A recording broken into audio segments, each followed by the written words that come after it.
जळगाव जिल्ह्यातील भडगाव तालुक्यात एक धक्कादायक घटना समोर आली आहे.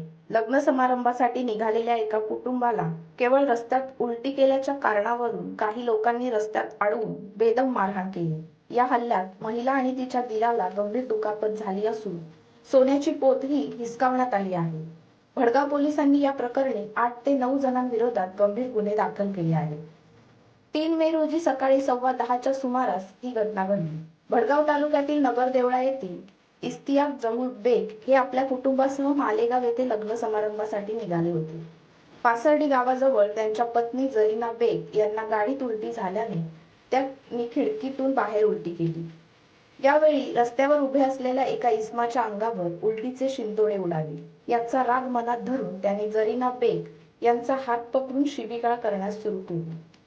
वाद वाढल्यावर तिथे 7 ते 8 जणांचा जमाव झाला आणि इस्तियाक बेग व त्यांचा भाऊ शोएब बेग यांना मारहाण केली. प्रकरण इथंच थांबलं नाही. पुढे कसगाव येथे राणा वाईन शॉप जवळ 2 जणांनी दुचाकी आडवी लावून त्यांची गाडी थांबवली. गाडीची चावी काढून घेऊन शोएब बेग यांना खाली ओढून जमिनीवर पाडून मारहाण करण्यात आली. त्यांना वाचवण्यासाठी आलेल्या आईच्या गळ्यातील 4 ग्राम सोन्याची पोथी हिसकावण्यात आली.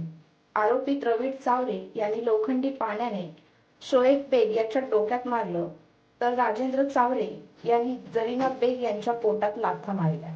जखमींना प्रथम भडगाव व नंतर जळगाव येथील रुग्णालयात दाखल करण्यात आलं आहे.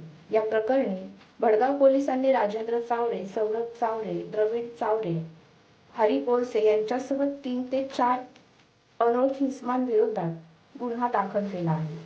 भारतीय न्याय संहिता 2023 अंतर्गत दंगा, खतरनाक शस्त्राने हल्ला, जबरी चोरी यांसारख्या गंभीर कलम लावण्यात आले आहेत. तपास अधिकारी उपनिरीक्षक सुशील सोनावणे हे पुढील तपास करत आहेत.